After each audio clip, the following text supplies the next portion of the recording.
Halo teman-teman, kita berjumpa lagi. Pada kesempatan kali ini, kita akan mempelajari tentang unsur-unsur teks berita. Materi ini diajarkan untuk kelas 8 dengan kompetensi dasar 3.1, mengidentifikasi unsur-unsur teks berita, membanggakan dan memotivasi yang didengar dan dibaca. Sebelum masuk ke materi, kita akan mengenal apa itu teks berita.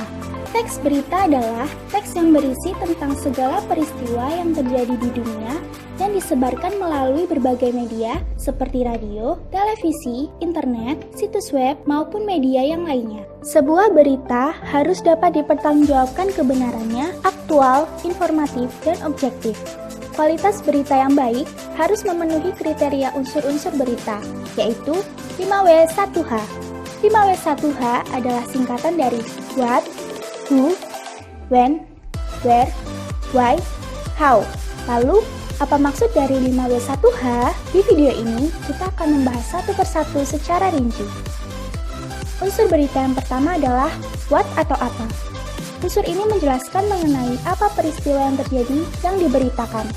Peristiwa yang diberitakan pun harus sesuai fakta yang benar-benar terjadi tanpa boleh ditambahkan opini atau pendapat.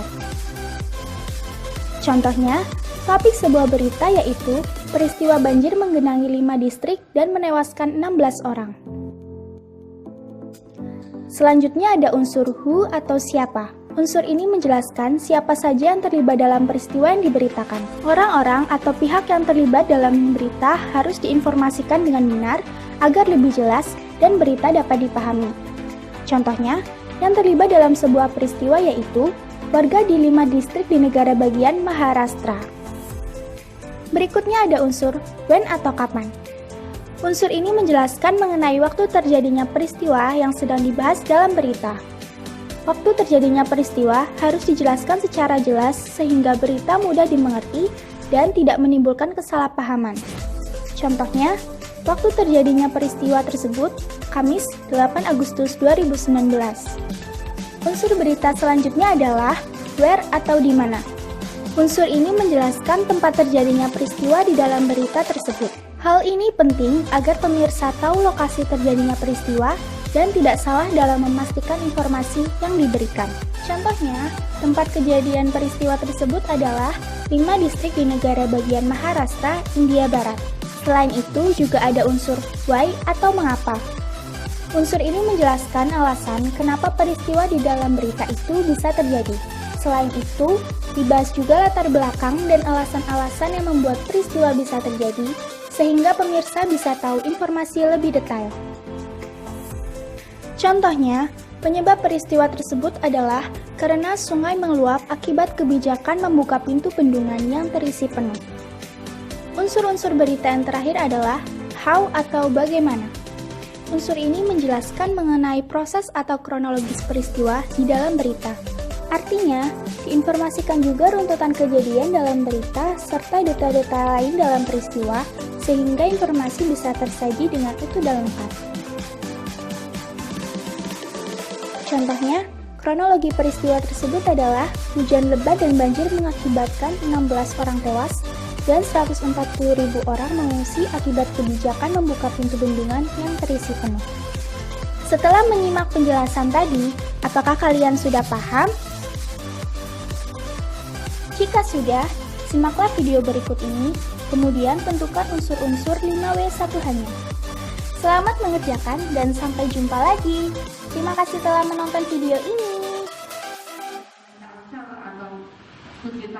Wali Kota Surabaya Tri Risma hari ini mengimbau kepada para orang tua untuk menjaga anak-anak dari penularan virus corona. Risma menyatakan saat ini di Surabaya, virus corona banyak menyerang anak-anak. Seperti contoh kasus di lokasi karantina Asrama Haji Surabaya, di mana terdapat seorang anak berusia 13 tahun harus dikarantina karena terpapar COVID-19. Pada saat menjalani karantina, sang anak terus menangis sehingga terpaksa harus dipulangkan kembali. Hal inilah yang membuat tugas penanganan pasien anak menjadi berat. Berdasarkan kasus yang ada di Surabaya, Pemkot hanya menemukan 1 kasus anak-anak yang tertular dari luar lingkungan keluarga. Memang kondisi anak-anak sekarang masih libur. tugas para orang tua menjadi berat karena anak-anak ini sebetulnya diliburkan supaya mereka tidak banyak keluar rumah, begitu ya. Nah, sehingga tidak terkena kalau mereka tidak keluar rumah. Dari data Dinas Kesehatan Kota Surabaya tanggal 29 Mei 2020 yang disampaikan Kepala Dinas Kesehatan Kota Surabaya, saat ini ada 20 anak di Surabaya yang terpapar COVID-19. Yang sudah positif ya, kurang lebih kalau yang di data saya itu sekitar 20-an. 20-an ya? 20 anak. Terus itu rentang usianya Bu? Rentang usia ada yang 8 bulan ya sampai dengan anak umur 11 tahun. 11 tahun. Itu rata-rata.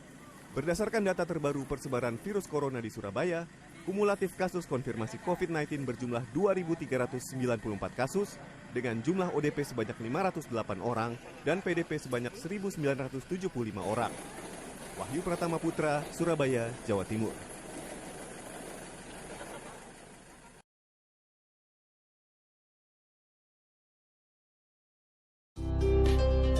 Assalamualaikum warahmatullahi wabarakatuh. Anak-anak, hari ini kita belajar bahasa Indonesia lagi. Pertemuan kedua kita akan membahas materi struktur teks berita. Tujuan pembelajaran kali ini diharapkan kalian dapat memahami dan dapat menentukan struktur teks berita yang kalian baca maupun yang kalian dengarkan. Kemarin kita sudah belajar unsur-unsur berita, yaitu adik simba. Kalian juga sudah menentukan adik simba dari teks berita yang kalian baca maupun yang kalian dengarkan. Nah, Ibu sangat mengapresiasi tugas kalian. Kalian dapat menentukan adik simba dengan baik dan tepat. Nah, hari ini kita belajar struktur teks berita. Struktur teks berita terbagi beberapa bagian. Yang pertama, kepala berita. Kepala berita berisi judul berita yang biasanya ditulis besar. Judulnya biasanya di atas ya, anak-anak. Terus teras berita. Lead, satu paragraf pembuka yang memuat intisari berita. Tubuh berita, kaki, dan berita. Kemudian ada kepala berita. Nah, ini contoh kepala berita. Judul kepala berita itu judul yang ditulis di atas dan ditulis tebal. Teras berita. Teras berita merupakan paragraf awal yang biasanya kalian baca setelah kalian membaca judul. Nah, biasanya berisi satu unsur adik simba. Boleh siapa, boleh di mana, boleh waktu. Kalau di sini contohnya siapa ya anak-anak? Seorang anggota Polri, Bribda Ahmad Sunday. Kemudian tubuh berita. Nah, tubuh berita ini berisi keseluruhan menjelaskan adik simba. Nah, ketika kalian mencari adik simba, itu adanya di tubuh berita. Di sini di tubuh berita dijelaskan inti dan proses peristiwa itu terjadi. Lalu unsur struktur selanjutnya, kaki berita. Kaki berita ini merupakan struktur teks berita paling terakhir, di mana isinya berupa penegasan atau kesimpulan dari peristiwa yang diberitakan. Nah, anak-anak, jika ada pertanyaan, mari kita bahas. Sekian dan terima kasih. Wassalamualaikum warahmatullahi wabarakatuh.